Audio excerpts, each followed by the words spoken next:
Well, hello and welcome to today's program, Instagram Marketing Fundamentals for Beginners. First, today we have a guest, Pam Sador, joining us today from Radnor Library, a longtime SCORE partner. Pam is a reference librarian and leads the adult programming. She will be updating us about services for small businesses at the library. Welcome, Pam. And Brooke, can you advance to the next slide? Yes. Oops, Thank you. There we go. Oh, thanks, Brooks. And thank you, Maria. Thank you, Brooke. I am so thrilled to be here. I go way back with SCORE, as Maria said, and of course, we did that before the pandemic at our library. This is our beautiful library. We sort of reinvented ourselves 5 years ago, building a beautiful library in downtown Wayne, Pennsylvania.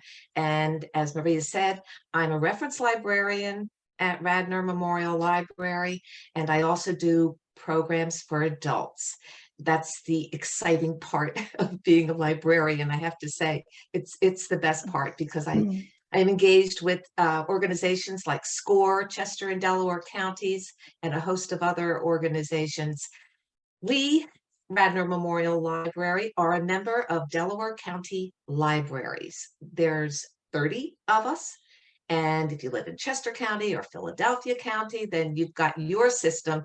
But I want you to know that you can use Delaware County Libraries. You can even bring your library card from your home library and join our library. And that would give you access to print materials, as you see there in the picture. And boy, do we have print materials. We also have electronic resources, and I'm sure valuable resources for the small business person or someone who's just curious about everything business and everything the world has to offer. So I'm pleased to be here. I'm really thrilled, and Maria and Brooke. So thank you all for coming, and let's enjoy the show. Thank you. Okay, thanks, Pam. Pam, when you get a chance, if you could put your contact information into the chat box for everyone, that'd be great. Okay, thanks. Maria. Okay, we can go to the next slide, Brooke. Oh, sorry. I just went 2 slides. I just went 2 slides. It's okay. So excited There about you this. go, Okay, wait. We were almost there. Yes, there we go. Okay. Okay. This webinar is being presented by Brooke Miles, founder and owner of Delaware Shoutout, a social media marketing agency. With a strong background in sales, account management, and business development across a variety of industries, Brooke helps busy entrepreneurs with a stress-free approach to social media that can deliver gains in followers, engagement, and website traffic. Thank you, Brooke, for sharing your experience on this important topic today, and I trust all of our viewers will find it informative and helpful. My name is Maria Smith, and I'm a volunteer with SCORE of Chester and Delaware counties. SCORE is a nonprofit organization that has been in existence for over 50 years and is a resource partner of the SBA, that is the Small Business Administration.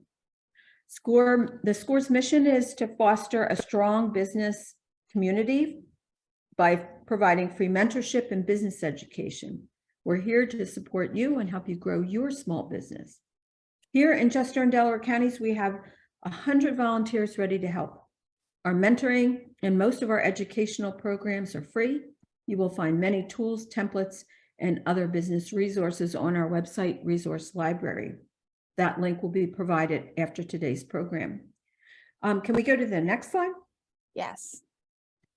Today's program, and you can flip through all of these, Brooke. Okay. How many are there? I think there's just 4.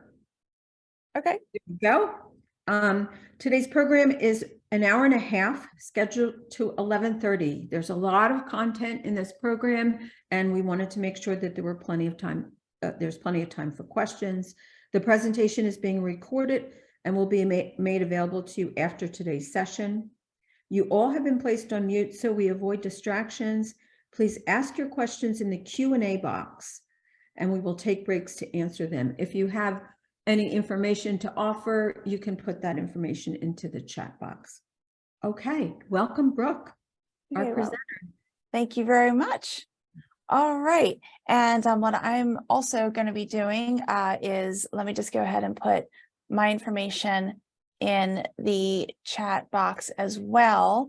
And so you have that. So yes, we are going to be, and I just did that. So we're going to be talking about Instagram marketing fundamentals for beginners. So if you are either just getting started with Instagram marketing for your business, or maybe you've had an Instagram account for a while for your business, but you really haven't done anything with it, this is the perfect webinar for you. And I do encourage you to ask questions in the Q&A box throughout, and we will be taking frequent breaks to answer your questions. So please feel free to ask away. I want to make this as engaging and as interactive as possible.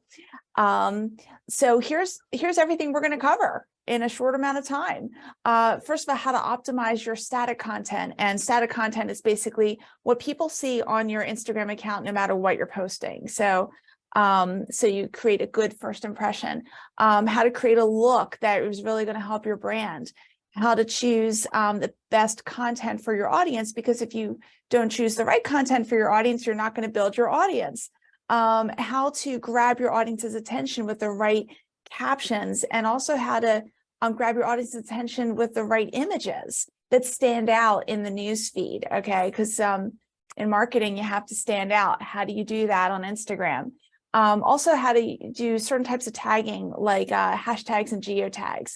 And we're also going to be talking about using video on Instagram. There's always a ton that's always talked about with Instagram, especially Instagram Reels, et cetera, et cetera. And I really want you to know that what's really important here is mastering the fundamentals, because if you do that, you wouldn't even need a single video and you could do extremely well on Instagram. It's mastering the basics, not worrying about the bells and whistles. So that's important. And then finally, okay, so let's say, you're running with Instagram, you're doing great. How do you integrate that with your other social media? Because what I don't want you to do is have to run your other social media and then drop everything to do Instagram. Like, how can you just kind of do it all at the same time? So that will be a big thing as well. Okay. And again, like I mentioned before, as long as you just, if you already have, this is great if you already have an Instagram business page, even if there really isn't anything on there and you're ready just to take that next step. Okay, so some of these things that I might mention might seem obvious, but I always find that there's always something that someone is missing when I talk about this. So this is important. So we're going to be talking about how to optimize your static content. And again, that is everything that people see when they when they go to your Instagram page, okay, regardless of what's being posted underneath. So, and I will tell you that Instagram is constantly changing exactly what the buttons look like. But when you do go on your Instagram account, and basically when you're on Instagram on your phone, you should have in the bottom right corner, there's a little tiny icon that will be for your account. When you click on that, this is where your page pops up, and there will be an edit profile button, and that's where you want to go, and that's where you can pretty much edit anything. Okay, so just so you know the mechanics of it. So mostly everything that I'm sharing with you in terms of where to change things is going to be on that edit profile button on your Instagram page, on your Instagram account. And again, if you have questions, I want to make sure that I'm describing things as well as possible. Please, please, please let me know. Okay, so some things that I see that people miss quite often. Okay, so first of all, it's something like the username. So the username appears at the very top of your account. Think of it as your company name all smushed as one single word, even if normally it has spaces.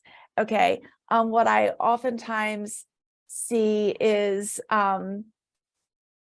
something other than their company name there. So you want to do this. You want to make sure your username is there. Try to make it as simple as possible, because if people want to tag you, in other words, kind of mention you in their own Instagram posts, it's just sometimes easier when things are a little bit shorter. So do keep that in mind. Check your username, make sure it's your company name. Okay, now your profile picture. Okay, typically it's going to be your logo, and please make sure that it's optimized. In other words, that it's clear, and it all fits within the circle. A lot of times I will see someone's logo and it's kind of cut off, only part of the logo is showing. And the solution to that, by the way, is, and whether you have, you do this in Canva or some simple graphic design program on your own, or you ask a graphic designer to do it, and it takes like 5 minutes to do. You take your logo and you put it against a blank, like a larger blank space, so there's more space around your logo, and then you re-upload it with all the space around it, so that when you put it in that small circle, Instagram is only cutting off all that extra space that you created. So that's a way to do that. But anyway, just make sure your whole logo appears.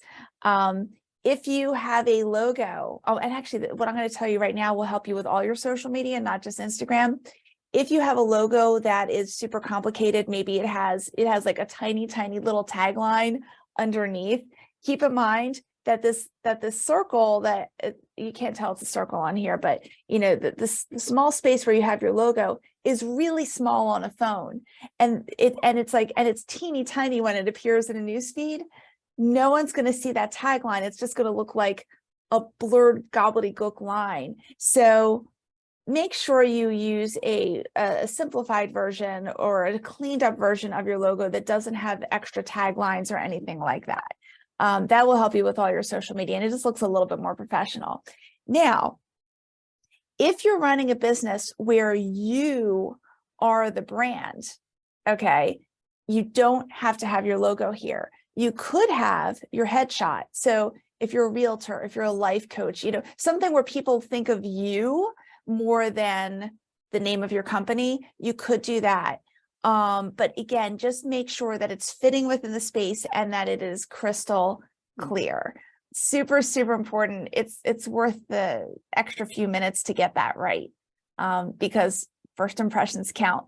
So the other thing, and this, you have some flexibility here, is make sure that your Instagram page actually has either the name of your business, if people would think to look you up by your business name, or your own name only if people would only think to look up you, like by your name. And again, that's when you are the brand. Again, we'll use the realtor and the life coach example.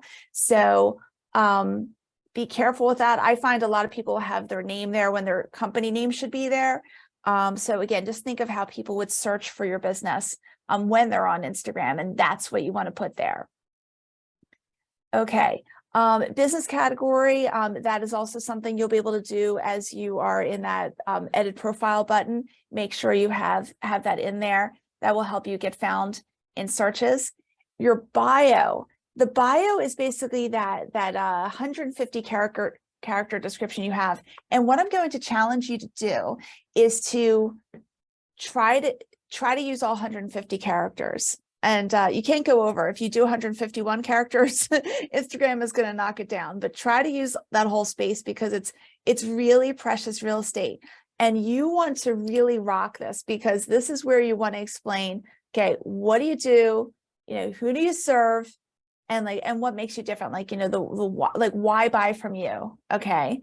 So, what I have from mine, and for some of you, you can make it even more exciting. Okay, so we help you create a small biz social media program. So small biz, we help small business owners. Okay, we have to create a small business social media program that gets results. So in other words, what we do is we help people create social media programs. Okay, that explains the what and why. So because we do ones that help you get results and you could be proud of. And it sometimes takes a while to get what you need in there. What I'd also say, and I do talk to clients about this all the time, because some of my clients have a whole bunch of different things about their business. Well, I do this, I do this, I do this, I do that. Pick the most important things, the things that you're most passionate about and give you the most profit, okay? And list those. in your bio. If you don't have room for everything, list the ones that make the most sense for your business. Another cool strategy is you'll see underneath that first line of text, you'll see a couple emojis. One has a graph, and then it says emoji, and then it says one-on-one strategy, and then there's an emoji that has a down arrow and says watch our latest video here. If you're going to do bullet points, use emojis as your bullet points, and emojis that kind of support your brand. One trend, I guess it's been a trend that's been going on for a couple of years now, but I really like it a lot, is if you want to direct people to a website page or any type of landing page or anything like that, use the emoji with the down arrow, and then give it a call to action, like watch our latest video here, or check out our website here, or book your reservation here, whatever it is. And that can help direct more people to that. I know people have used that link before because I see it in my own analytics. And for me, I'm driving people to my YouTube channel because that is actually the biggest thing that I am building. I could put my website there. I already get plenty of traffic there, so I'm directing people to my YouTube channel. So do what's important. You'll also notice that, wait, sorry, I have to go here. Okay, I already mentioned the link. Oh, before I go on with the link, you might have heard of something called Linktree. And Linktree is a site where you can, people click on it. Okay, it's free. I think there's also a paid version, but people click on that link, and then you can have multiple links in there. So for people who don't already have a website, but they have multiple things that they want people to see, you could direct people to Linktree. So here's an example where people would click on, let's say that was a Linktree link that I offered instead on that previous page. Then they go here, and then they'd see, oh, look, if you want to see my portfolio, if you want to see my business blog, if you want to see my Forbes interview, if you want to see whatever, you could direct people to different things. Some people are a huge fan, which is why I bring it up in this presentation. I personally am not a huge fan, only because one huge marketing rule is the more you have to have direct, like click here, then click here, then click here, then click here, you're going to lose people in the process. So I try to minimize the number of clicks. And for me, it's like, just click here so you can see my latest video, period. Like, I don't want them to do anything else. So you don't want to send people down a rabbit hole. So again, that's a marketing concept. And that's why I don't believe that this is really the best thing. But some people are like, no, I must have Linktree. So I will let you decide. Okay. Now, location, one of the things you can add in when you're editing your profile is your location. And the reason I say that, and you'll see the red arrow where it says Newark, Delaware, for my location, is because some people put their location, they type it in the bio, but the bio, you only have 150 characters. So don't waste any of those 150 characters on your location. Just, you can have this as a separate line item in blue as you're editing your profile. So anyway, the other thing I just want to quickly mention to you is, although this is a little bit more advanced, but I just want this to be on your radar as well as some best practices with this. You may see on some people's profiles that underneath their bio, they may have one or more circles in a row. And I actually have one circle, but I'm showing you my admin view. So it looks like a circle with some like gear wheels, and then I have a plus symbol, but that's because I could add another one. So if you ever see that, those are called stories highlights. And every single circle is like a concept. So think of it this way: when you're on someone's website, and there's usually a navigation bar at the top, and it'll say, home, about, services, blogs, testimonials, whatever, a whole bunch of things. Imagine each of those little circles is a subpage on a website. So in other words, you can have, information in one circle about your products or services, and another one on projects you're working on, and another circle on testimonials. And if people click on those circles, it actually stores any Instagram stories you've done, which we'll talk about. But I just wanted to make you aware that that's what that is. But I would not work on these stories until you get everything else squared away. But because stories are part of, because stories highlights, these row of circles is part of your static content. I just wanted you to be aware that it's there and you can add it as part of your static content to enhance it, but don't do it till a later step. Okay, so now let's talk about how to, and again, if you have questions of any kind, please, please, please ask them. And I want this to be as interactive as possible. So now let's talk about how to like really build your brand on LinkedIn. First of all, now branding is more than just the colors that you've chosen, for your company. Okay, it really is. But I will tell you, color scheme is important on LinkedIn, and it is helpful to try to lean towards those colors as you're posting different things. Okay, because that way, when people think of your page, they think of a certain look, and it just makes things look a little bit more professional. So what I'm showing you, those colors that I'm showing are actually my color palette for my brand. And then, you should have or may already have a color palette for yours as well.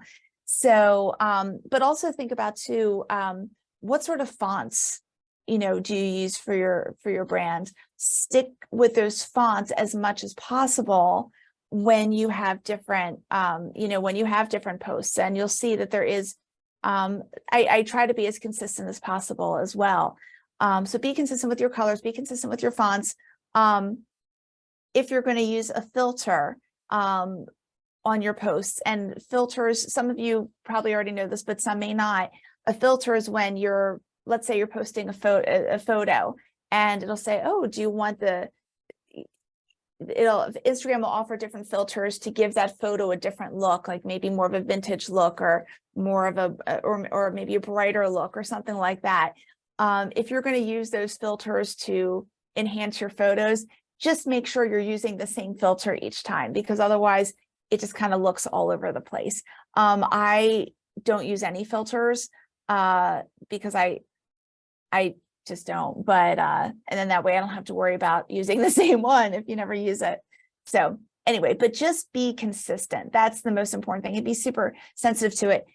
I do encourage you to look at other people's Instagram pages, and you'll see the ones that are not consistent with colors, not consistent with fonts, and are all over the place. It just doesn't look as professional. So I'm showing you here 3 side by side, and this actually took me a long time to find. It took me so long to find, I actually had to put my own in the middle. And normally I don't put my own stuff in the middle. But normally I don't, I try to show other people's work rather than my own when I can as examples, but it was so hard to find this. These are 3 different Instagram accounts that are pretty consistent with the color. So on the left-hand side, you'll see a screenshot from Trolley Square Market, and you'll see that they use a lot of gray, whites and grays and neutral colors with a little splash of green. Okay. And then you'll see mine in the middle with, my brand colors. And on the right-hand side is Ingrid Blackburn. She is an artist in North Carolina. She's also a major YouTube expert, which is how I know her actually. And she is, you could see that there is a certain look that she has with her page too. There's definitely some turquoise and green in there but you can see the consistency going on. And there is a Q&A. Okay, so Sandra asks, how do you add the clickable watch my video as a link on your bio? When I do mine, it just comes out as text. Okay, so, oh, thank you for asking that. Okay, so let me actually just go back a couple. Oh, sorry, I'm going the wrong way. Silly me. I can do Instagram, but I can't navigate okay. Actually, it doesn't matter. I should just stay here. Okay, so watch our latest video here. That is part of the bio. Okay, so that is part of the 150 characters. And then what happens is that when you're on edit profile on your phone, one of the things it can do, I'm just gonna try to direct you to the correct place here. I'm going to click on edit profile, and there will be a thing that says that says links. Now, I do want to let you know that what's super annoying when trying to teach Instagram and also Facebook, anything part of Meta, is that a lot of times people have different versions of things. But on mine, I can actually tell Instagram what link I want. It's right underneath the bio in the edit profile, and I click on that, and then I add the link that I want. So the link is not part of the bio, it's added as a link afterwards. So hopefully that helps. So let's see. Lauren said, you mentioned LinkedIn, did you mean Instagram? I'm sure I meant Instagram, thank you. I love LinkedIn though. It could be though that when I said Linktree, that could be why LinkedIn came out of my mouth. So this is not a LinkedIn seminar whatsoever, although I love LinkedIn and I could talk about LinkedIn forever and ever. And then this says, is this a professional account? The links would only show up for professional and not regular. Yes, so this webinar assumes you already have a professional profile, a business account already set up. And if you don't already have that set up, you can, if you have a personal page,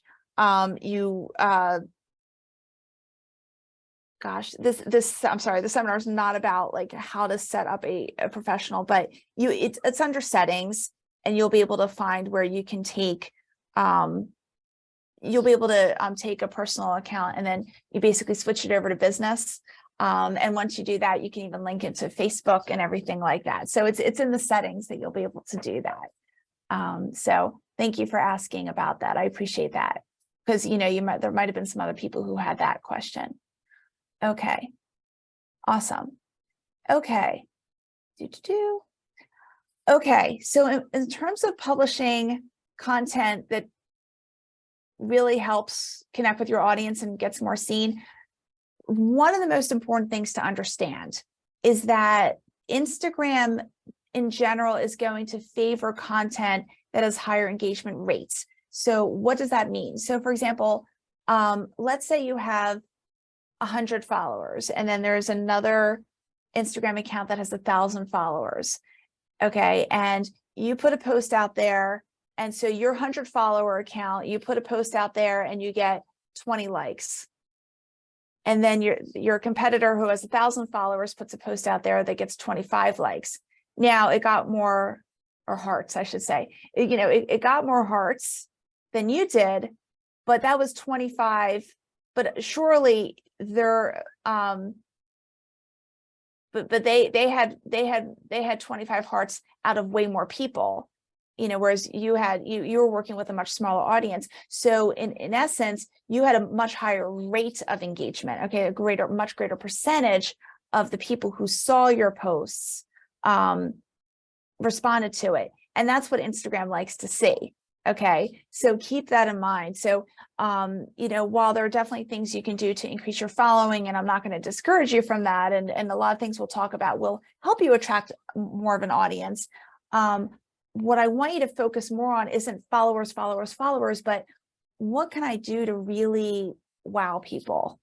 Because if you do that, everything else answers itself. It really, really does. And one thing I've also learned in digital marketing is anytime you hear the word algorithm, maybe not necessarily in that first bullet point that I say, but anytime you hear the word algorithm, replace it with the word audience, and you'll be on a much better path. So instead of saying, what does the algorithm want? What does my audience want? It'll solve it. Okay, so again, sometimes you'll get me on the soapbox here, and I just was on there. The other thing I want you to keep in mind is that your competitors on Instagram aren't necessarily your industry competitors, but all the other posts in your audience's newsfeed. So your job is not only to make sure that you have a post that really provides some type of value, okay, and that value could be entertainment, it could be inspiration, it could be education, but also it's good enough that it pops from the newsfeed, because when people are on their phones, okay, they're in scroll mode. On their phones on social media, they're in scroll mode. That's how they are, okay? People don't have a short attention span with everything in life. If you're on Netflix, you don't just watch a 30-second video, you watch something for an hour and a half. But on social media, there's a scrolling mindset. Okay. So what do you do when people are in that scrolling kind of thoughtless mindset that they see your post and they just want to stop and check it out and engage with it in somehow? So I want you to have that mindset, and that will help you. It actually helps with all your marketing also. Okay. So here are some content ideas for Instagram, but I want you to keep in mind that a lot of this you can use for all of your social media. And as I go through these, you'll see some of these have in red, it says branded template, and I'm going to describe that a little bit more. And I just need a little sip of water. Okay. So, one thing you could do is offer, tips or advice, related to your industry. And you can use like a branded template for that. Actually, I'm almost positive I talk about this later, but let me just quickly show you what I mean by that. Let me go to Instagram. So for example, this one I just posted, 5 surefire ideas for nonprofits. I actually created my own little template on Canva, and then I just put in, for if I want to provide tips, and I just loaded, these are all just images. I just loaded 7 different images, and boom. And then I have a whole bunch of tips. Okay. So that's an example of that. That's called a carousel. So that's an example of that. Or you might just have a single image that has a really good tip. You can do that too. So it doesn't have to be a whole carousel, but the key is you have some template that you use that you've created or a graphic designer created. But you have it and you use it every single time you provide a tip or advice, you use that template, and then you just change the words. So that's one thing. You can also have a branded template. And again, you're using your color. So every single time you share a motivational quote or an inspirational quote, you always have the same background, and then you just change the words in there. You can also share behind the scenes fun and, what you do. One example is there's a client I was working with who she made a lot of gift baskets. So, one idea is actually just showing, putting herself, putting through, having a video, but then just putting it on higher speed, building that basket, that type of thing. You could have highlights, of your customers or team members, or spotlights of them. It's almost like thanking them and, for what they do and their support. Maybe there's a project you're working on, have a photo or video of that. Testimonials can also be in a branded template. So in other words, you always use the same backgrounds. And again, it does take time to create that background and decide what the design will look like. But once you have it, you have it. And then it's literally fill in the blank. And what's great about these branded templates is, for example, testimonials, you could just take a bunch of testimonials you have with the template you decide on, make all of your, say, okay, this is the one from, John Smith, and this is the one from, Jane Jones, and I'm bad with coming up with names right now, but you have all of your testimonials, you just make all of them at one time, and now you have a whole library of them, and then they can kind of, those can kind of roll out in your content, as you need them. But you can also talk about events or, you're attending or sponsoring, or show pictures of that. If you've earned a certification, you can, show the certificate. And obviously, if there are local events that you want to give a shout out to, you can do that. So this is an example, and I'm sorry, this looks totally braggy, but, this is an example of a testimonial that I got, and I created a branded template for that. So I always have like a little quote box, a little speech bubble, with the quotes and the backgrounds. And I'm not saying it's necessarily the best, but this is, and your template might be better than mine. But you create a template and then you just change the words inside, and then, who said the quote, basically. This is a very simplified version of one of the earliest forms of tips that I gave. So I would just put the tip in white background with a blue circle with white words and my logo at the bottom. Okay. And I've improved from there, but I wanted to let you know that people appreciate the tips. So, you know, just start with what you have, and your graphic design skills may be better than mine were at the very, very beginning of getting started. I've had to learn a lot myself. Okay, so now and again, if there are more questions, please feel free to ask. Okay, so captions are, that's that text that appears below your image or your video. And this is so underutilized or not used the right way. This is valuable real estate. And keep in mind that usually only the first 2 lines-ish show of your caption. So you don't want the really important information below the ... more. Okay, you want to put it at the very top. So you want to lead with the key information, whether it's like, maybe like so-and-so had this problem and we solved it, or a call to action, that's what CTA is, call to action. The caption limit is 220 characters. I'm sorry, 2,200 characters. I'm not saying you should use all of it, but no matter what, those first characters are the most important. And when it's appropriate for your brand, do use emojis. They do seem to help. Okay. All right, so this was actually an example of a caption I really liked. It was very simple, actually. And this was just like, it was a group shot. It was a thank you, and just said thanks to, and the very bottom, you'll see at the very bottom of the slide, it says, thanks to everyone who came out to our hiking adventure today. Swipe for stunning views. Like, so literally, you knew what it was about. It tells people what they want to do. And this was a carousel of photos, and it had some emojis at the end. Super simple. It didn't go on and on. Perfect. It really was. Now, what I will tell you, however, and this people do not need to see, is you do still want to add hashtags, anything with a hashtag and then a word afterwards, or a group of words smushed together with a hashtag symbol in front of it. Those are hashtags, okay?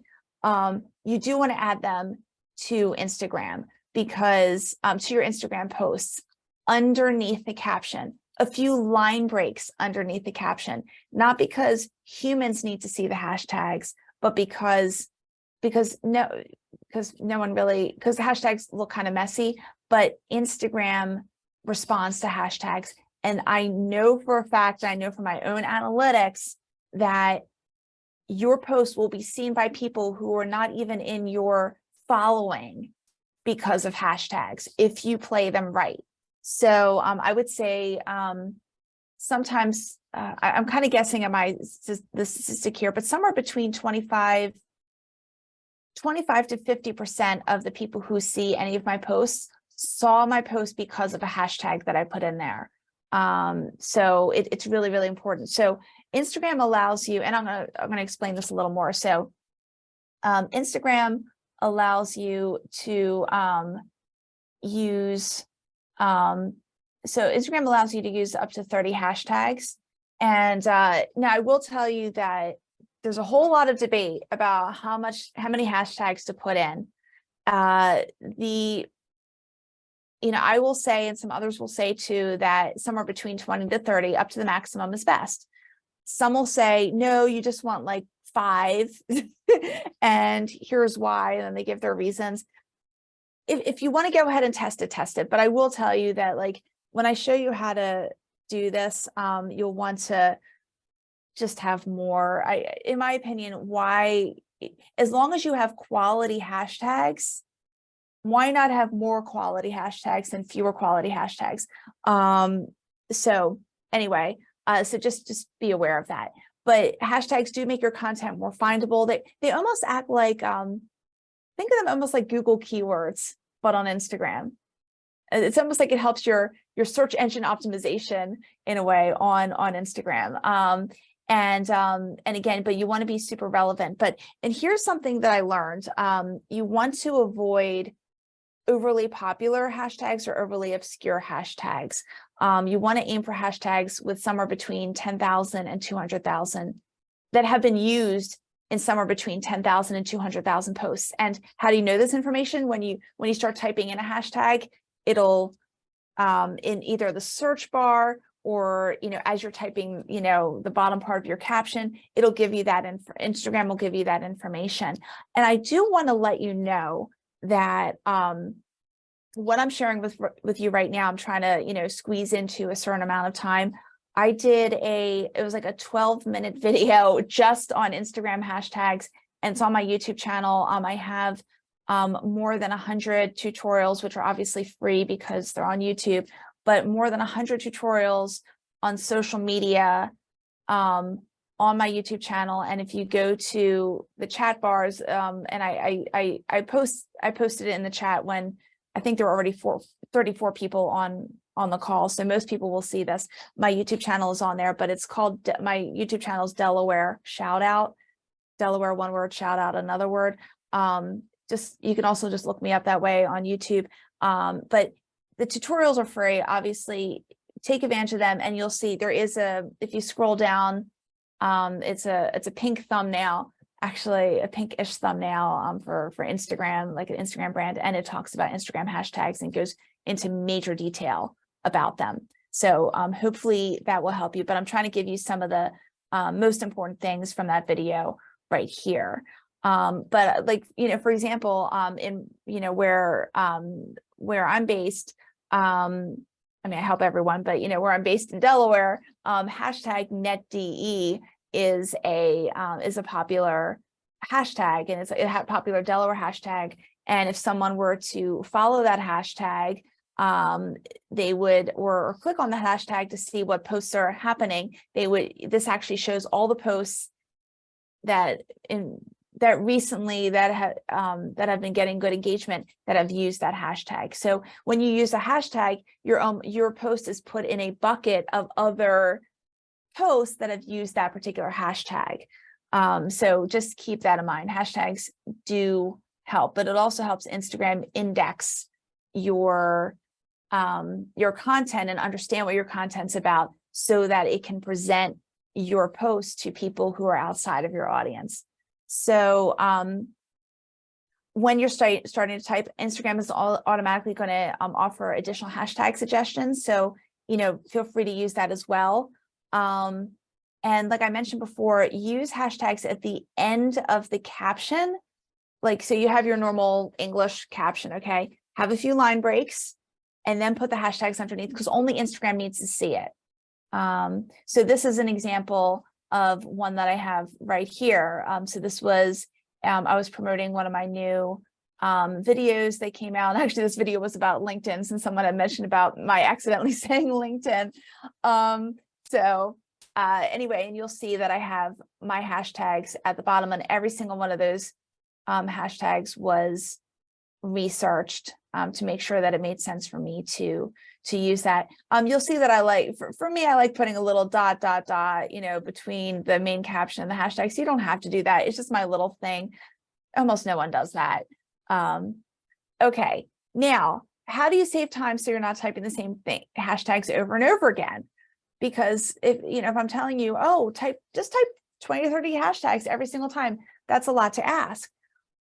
So now I will tell you, every phone is different and all that, but let me just give you some ideas here. If you have an Android phone, you might be able to go, if you go into your settings, there might be something called language and input, or something like that. Okay. And it might say personal dictionary after that. And what you can do is you can actually say, okay, Android phone, every time I type in this little nonsense abbreviation, like, let's see, for me, for example, let's say I'm doing a tag about all my hashtag Delaware hashtags. Every time I type in the nonsense word TAGDEL as one word, tag Del as one word, my phone knows, oh, Brooke means it'll automatically populate with all my hashtags. So I'm basically, I've actually programmed my phone to if I put in a nonsense abbreviation, it'll automatically populate with everything I want that abbreviation to say, in this case, all the hashtags.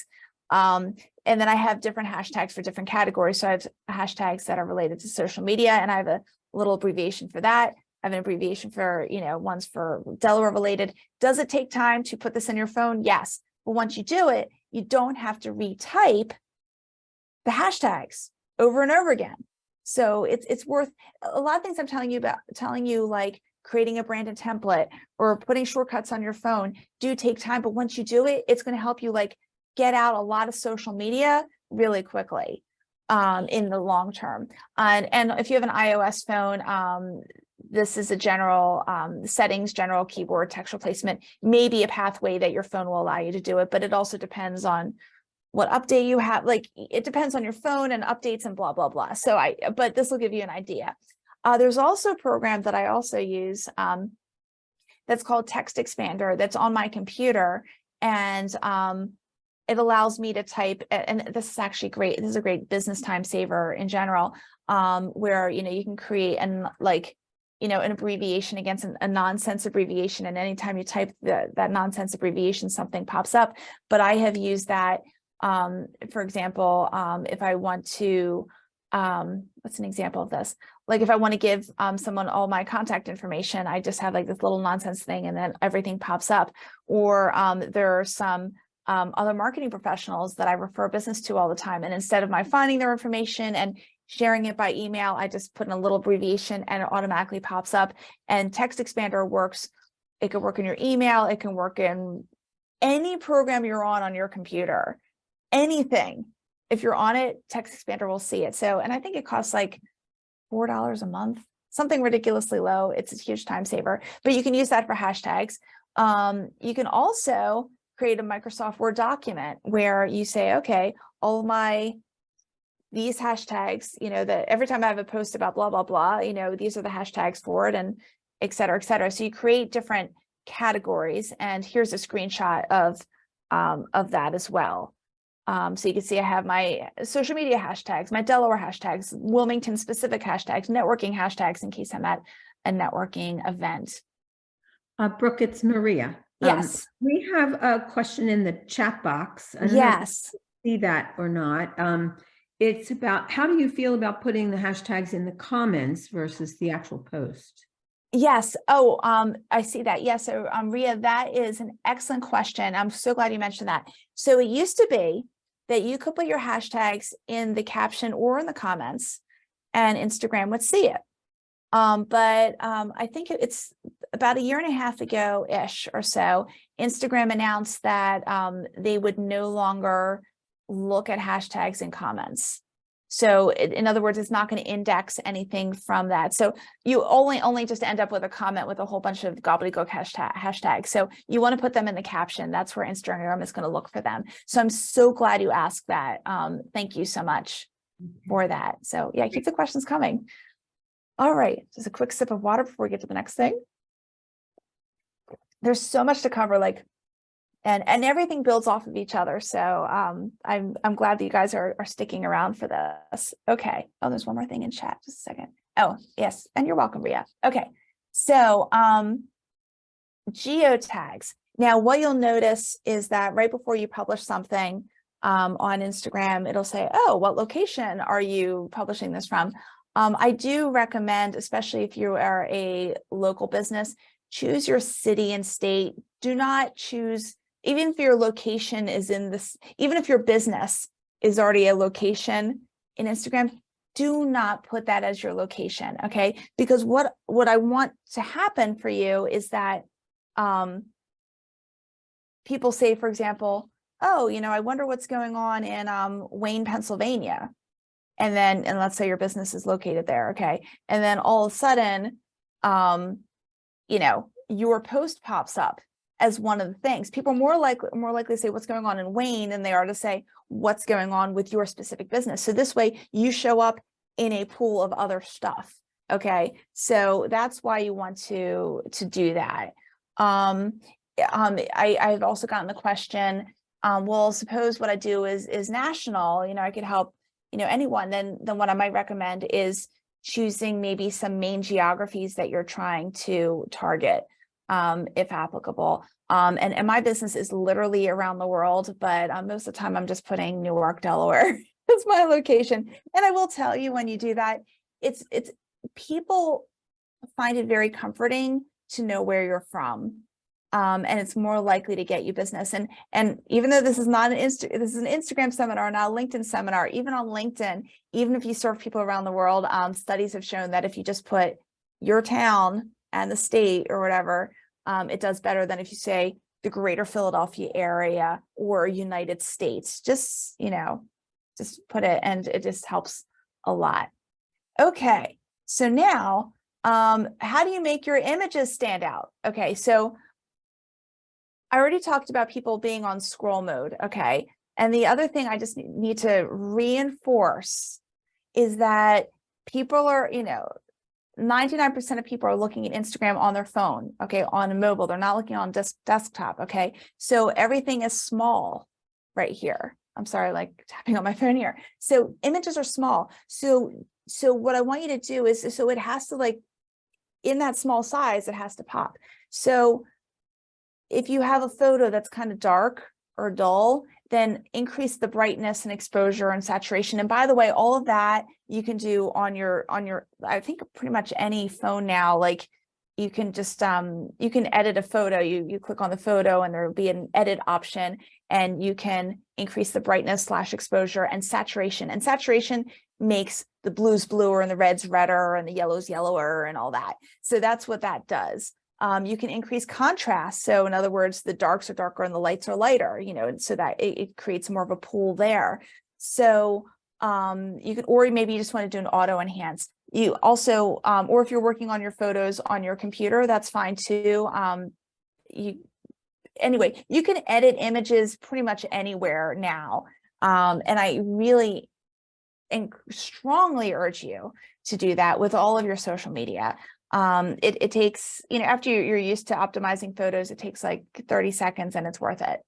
Okay. Also try to stay away from collages. Again, if people are looking at something in this space and you have 4 different photos, they've just absorbed nothing. And psychology 101, and this is like a basic marketing principle, is that a single strong image always does better than multiple images in one spot, always, because people remember that one image, and it's really hard to like remember anything from multiple images. So you're just going to hit people more in the gut with a single image. And please do not put too much print in your images either. Keep that really, like, either don't put any print in there or just make it super simple. You just want, again, a single bold image that lures people to the details in the caption. So this was a bad post, a bad Instagram post that I saw. Oh gosh, this was like a couple years ago, and it was like actually so bad that I still use this as an example, like, because I couldn't find anything worse than this. But I see things similar-ish to it all the time. Do you think people are going to, actually read all of that? They're not. They're scrolling. So, it would have been so much stronger. At the very top, they have some, good things. It's like, do you have a, do you have a tax, do you have a tax problem? Are you still fighting a tax problem with the IRS? And then it just says problem solving day, and then, details and caption. That's all you need. And then you put the details in the caption. So something of that nature. And then instead of these, just like clip art people, which, maybe it would have been better to show someone really stressed out from a tax problem, or better yet, actually someone who's like happy that they actually got their problem solved. So just keep that in mind, that person's face showing that emotion, like really up close, would have drawn a whole lot more attention than this. So anyway, here are some good, so I just gave a bad example. Let me give you some good examples. And I'm not saying that you need a Ferrari or you need a cute little puppy or some really specialty drink to have great photos, but you can see how there's a single focus which each of these, and they just, you know exactly what you're looking at. That's what I want you to achieve as well with your social media, and in particular, Instagram. Brightening photos. On the left-hand side is there was a restaurant that was showing, the catering they do. On the left-hand side was the photo they provided. I just grabbed that photo off. Just off my phone or what have you.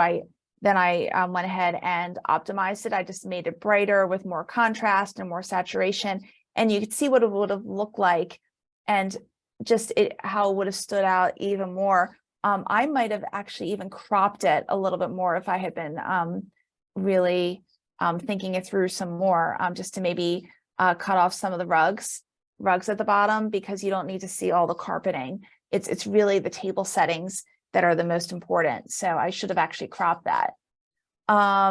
So another one, I'll tell you one mistake I made is I used to not have images fit the square. Okay, so when you're posting something on Instagram in the news feed, it's okay that your image is in square, because it'll show how it's supposed to show. But when people are on your Instagram page, everything shows as little square blocks. Okay, so you need things to fit. So on the left-hand side is before I cared about making things fit in the square, and things looked horrible.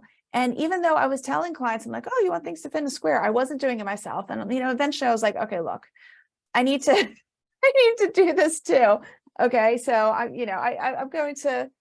I'm all about full transparency here. So eventually I was like, okay, I'm gonna have everything fit in the square. So I made sure that everything I did from that point fit in the square, and then you'll see my post moving forward all fit that, and it just looks so much better.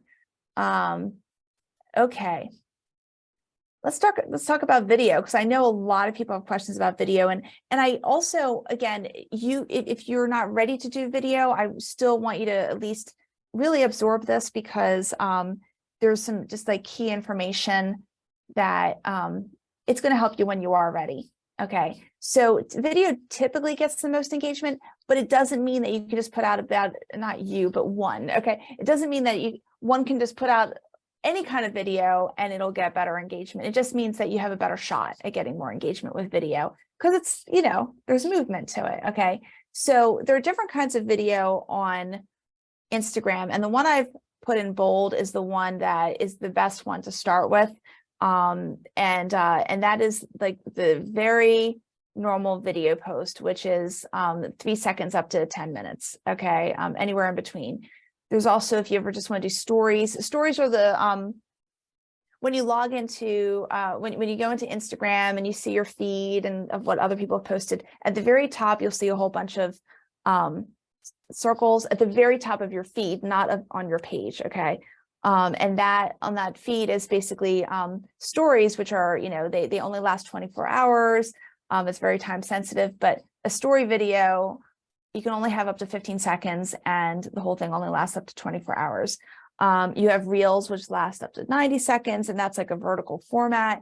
And then you have Instagram Live up to 4 hours. But I would say if you're just getting started, just start with normal posts, just normal video posts. Okay. And you can still use the same content ideas that we talked about before, industry tips or testimonials, or behind, what's going on behind the scenes, or talking about a local event. It could be any of that. You're just doing it in video form. But I will tell you, quick tutorials or quick tips can be really, really strong in video. Be yourself. If that's the one, the biggest thing I can share, just be yourself. Even if you're using a script on YouTube, again, with my 100+ videos, like I do use a script, but I say it over and over again until it doesn't sound like a script anymore. So do the same thing. Let's see. Okay, and Joy, yes, there's going to be a recording. So thank you for joining us. Okay. Let's see. And then also consider burning in captions. Okay. In other words, the captions are part of what I mean by that is there are two different types of captions. In terms of like the words that go with the video, that are like on top of the video, some of them are literally on top. Think of them as like floating on top. Okay. And then some of them are actually like burned into the video, like they become part of the video. So I do encourage you to, you can have them burn into the video. You can use a service like rev.com. I think they charge $1.50 per minute of video. So it's really, really inexpensive. You just upload the video and they take care of it and then send it back, and you can for free to make any changes before, you know, you're ready to download it again. Everything is same day. I love Rev, and I use them every single time I post a video. And you know, and this PowerPoint is not sponsored by them, just so you know. Okay. So how do you okay, so I've told you about a lot of things to do, but I also want to save you time as much as possible. So how do you integrate? Yeah, there you go. There's integrate Instagram into your social media mix. So first of all, when you come up with your content calendar, you know, what you're going to be doing for the month, you know, what you post on Instagram can be the same stuff that you post on the other social media sites. It's just that you're making sure that you're adding the hashtags for Instagram, because they're not going to work as well on the other sites. And I'm simplifying. That's a very general statement, and there's some nuances there, but that's important. So don't feel you need separate content for Instagram. You know, I will tell you there are social media professionals out there who will say, oh, well, you must have completely separate content on Instagram than you do on Facebook, than you do on Twitter, than you do on LinkedIn. Well, yeah, that's a best practice, but who can really do that? And also, who would really notice that you have the same content? No one. So I use the same content, but my Facebook post looks like a Facebook post. My tweet looks like a tweet. My Instagram post looks like an Instagram post. So that it's all the same stuff. I just tweak it slightly so it looks like it was made for that platform. And I also, again, I just try to get in the habit now of just using square images whenever possible for all the sites, because all the sites do well with square images. And then on Instagram, you really kind of need square images so things look nicely on your page. You can also use third-party tools like buffer.com or hootsuite.com. There are a million others, socialpilot.com, later.com, which allow you to schedule all your posts in advance on multiple platforms. Like, let's say you're doing more than just Facebook and Instagram. You're also posting to LinkedIn, you're posting to Twitter, you're posting to Pinterest, et cetera, et cetera. You can post to all those sites from one site. And that's what they allow you to do. And they allow you to pre-schedule everything. So that's really good. Or if you're just posting on Facebook and Instagram, you can do that directly on your Facebook business page. You go to publishing tools, which actually literally yesterday, I noticed this and I forgot to change it on this slide. The word publishing tools, they just changed the word to content. But the key is when you're on your business page, you click on publishing tools or content, okay? And you'll be able to see where you can create a post, and it can go to both Facebook and Instagram, and you can schedule it out. And you'll see when you get there, the page is going to look something like this. Again, this is always changing, but you'll see on the left-hand side where your Facebook and both Facebook and Instagram are checked off. You can write your text underneath it. And then what it'll allow you to do too is either to the right or underneath, somewhere on this page, depending on what your interface looks like, it'll say, by the way, do you want to customize this for Facebook and Instagram? And you say, yes. You click on Instagram, you add the hashtags. I will tell you, and I forget if I actually say this in another slide, but this is super important.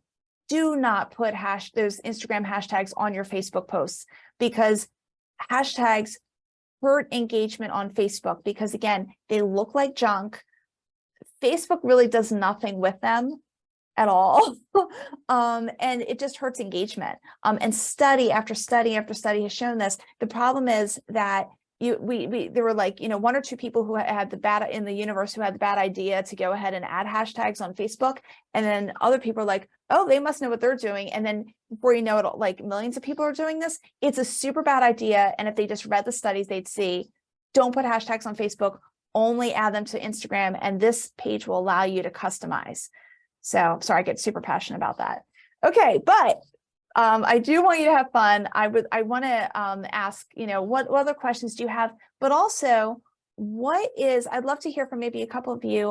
What was your like aha moment with this? Was it something that you learned about images, or what to write in the captions, or what to use with your static imagery, or how the algorithm works, or how to do hashtags? Like, I would love to hear about an aha moment. If you don't specifically have a question. And then we have some score stuff after this too. So, and what I'll do is, how about if oh, we do have something in the chat. Okay. I knew nothing. So Terry says, I knew nothing at all. So it was great. Excellent. Excellent. Awesome. That is, so everything was new. And Lauren also says that she had no experience with it. So this is a really good overview. So again, and I really can't emphasize enough to focus on the basics. Don't worry about, like, again, the bells and whistles that you hear about, because that's not a marketing strategy. The basics of capturing people's attention and serving their needs is what's going to help you rock on Instagram and all the other social media sites. So excellent. While I guess questions are coming in, I guess Maria, do we just go to the next? We can. slide? I did have a question though, Brooke, Yeah. because we've done this so many times. Yeah. What are some of the aha moments you've heard about that you would think to share with this group? I will tell you that when I develop my presentations, it's based on when I've worked with clients and the things that I keep on seeing over and over that they, that they didn't know before, or they're like, or they hadn't thought of that way. So I actually tried to put everything as an aha moment. Like the big aha moments are all You there. loaded it up with all the aha I tried to, moments. yeah, based on working with like hundreds of businesses. Okay, Karina, I'm hoping that I'm pronounced your name correctly. Says, I'm kind of afraid of social media. I totally get that, by the way, because I was that way originally too. I just want to let you know that. It's all new to me. I know some businesses hire people especially to handle Instagram because of its complexity. How can I relax about this new electronic wave? Okay, so what I might recommend is I'm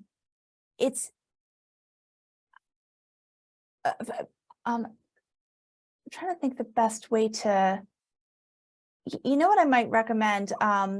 One of my YouTube videos, it talks about the name of it is, it says like the easiest content calendar ever, or the insanely simple editorial calendar, something like that. You'll see it on my YouTube channel, but it gives you an idea of how to think about your social media. I think that's going to help you a lot. But what I would recommend is, like, for example, let's say you're already using Facebook, then just find your way where you can say, okay, I think I want this Facebook to also go to Instagram. And maybe you won't already have all the hashtags worked out yet, or stuff like that, but at least start with posting on both Facebook and Instagram. Okay. And then once you do that for a little while, say, because you're clicking on the Instagram button too. And then once you've done that for a little while, say, okay, I think I'm going to go ahead and research those hashtags now. And, after you do that, you could say, let me get better now at optimizing my images. One thing I've learned, from the many times I've attended different webinars on other things, related to business of any kind, is you're given so much information, and it's really best to say, okay, these are the 3 things I think I'm going to work on first. And then, or you highlight everything you want to work on, and then you say, okay, these are the 3 I'm going to work on first for this month. And then next month I'll add this skill. And this month I'll add this skill. And you just keep on, just add skills incrementally. Just do it that way. And it takes time to build an audience anyway, and for people to notice you anyway. And so don't feel like you have to rush this. And I'm sure that what you're doing is also is in the midst of everything else you have to do in your life too. So just give yourself smaller goals. I hope that helps somewhat. I think I answered in different ways, but I hope that helps. Okay, and then Ria says, for hashtags, is it true that you should always add new hashtags to your preset ones? Also, does putting hashtags in stories work at all? And can you add more than one geotag in stories? Ria, I'm so glad you asked these questions. The best thing to do with hashtags is research. Once you get to the point where you feel comfortable like researching all of them and you have your bank of them, in Microsoft Word or where you have them, those are the ones you have. Okay. But what you can do what has been encouraged is to slightly change the order of them. So that way Instagram doesn't see that it doesn't look like you're a bot, basically, because it sees that they're coming out in a different order. So that I would recommend. In terms of putting hashtags in stories, it should work. I will tell you that it should work to put them in stories. I have heard that you want to hide them. You know how like you can like put things on top of other things kind of thing, like hide the hashtag underneath something or make it really small and transparent. So again, only like Instagram will see it, but people don't need to see it. And I'm not sure if you can add more than one geotag in a story. I'm not sure about that. I'd have to test that out. So I'll have to look at that. So thank you. So if you don't, I'll look at it, or you'll be able to test it the next time. It's either an option or it's not. And so thank you for asking that. And then Adriana asks, how valuable or not valuable is it to play into the trends? I do not mean dances and such, but maybe background music and the pointing to word bubbles.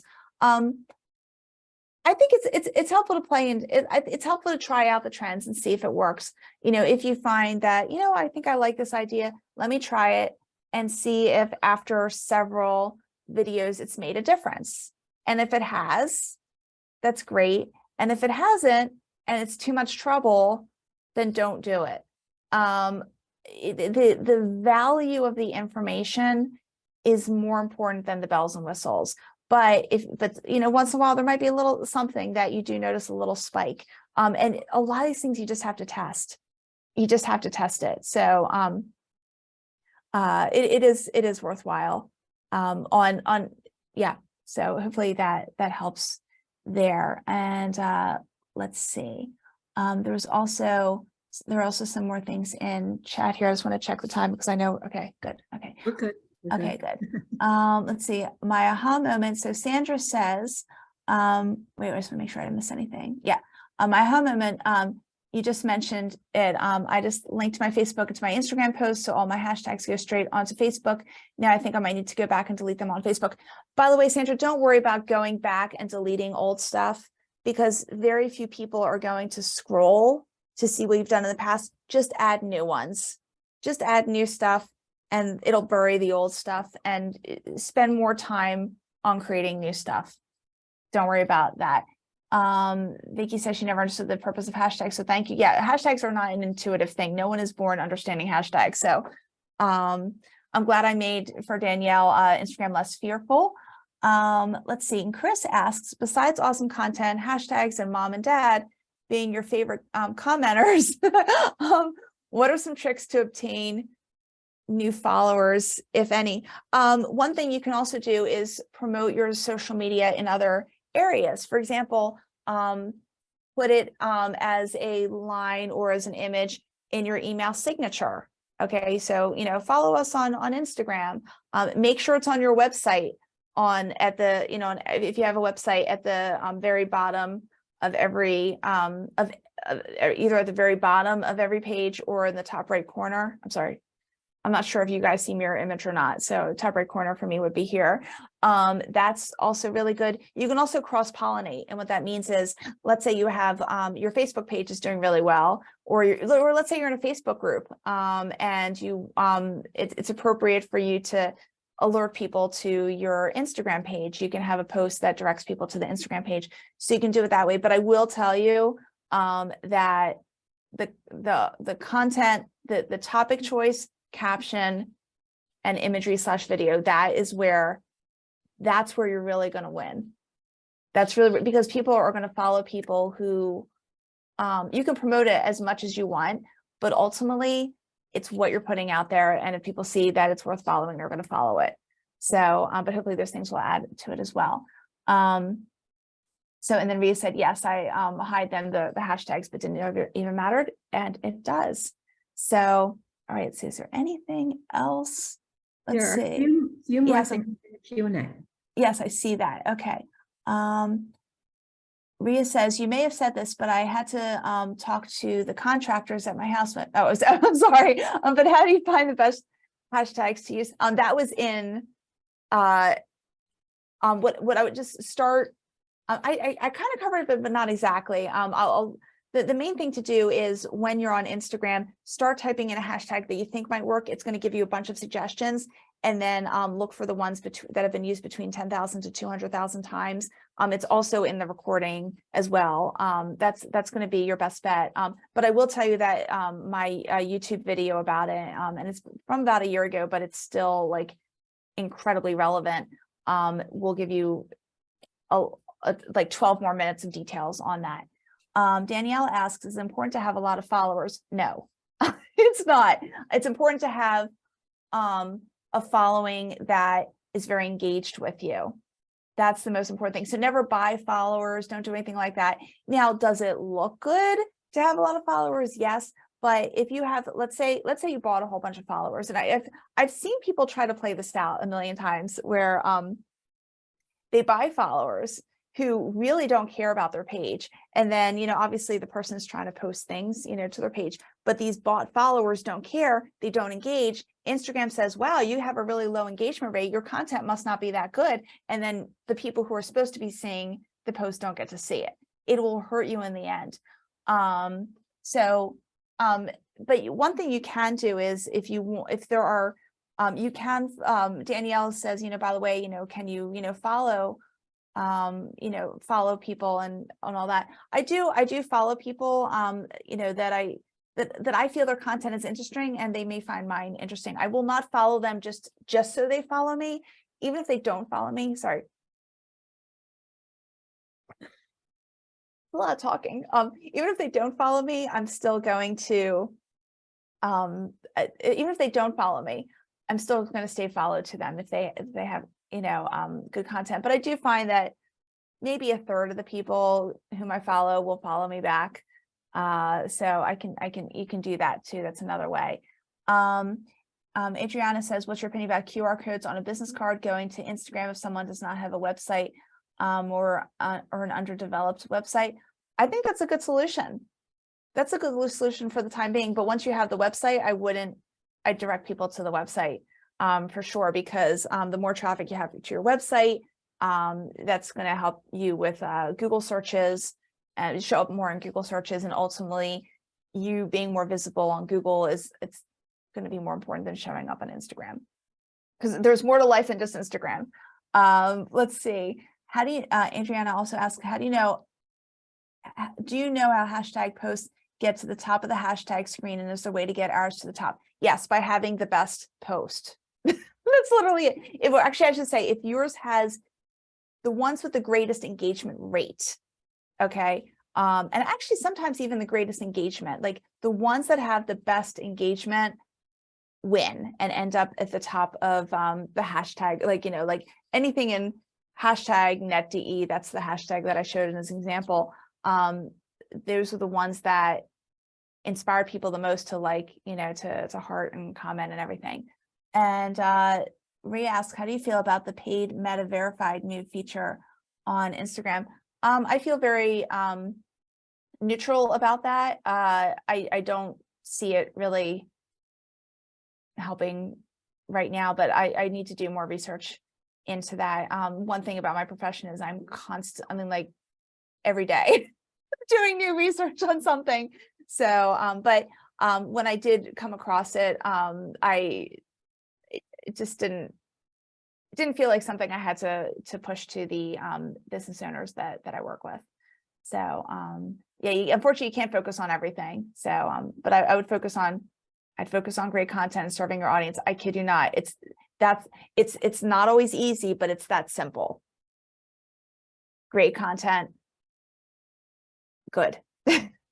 So hopefully that's like the big conclusion of everything. And it is 11:20, so I want to make sure that I give SCORE enough time for some last minute things. I think we're good. It seems like most Okay. of the comments in the chat box have been big Yeah. thank yous and people who had to step away, but Yeah, great job, Brooke. Wow. thank you.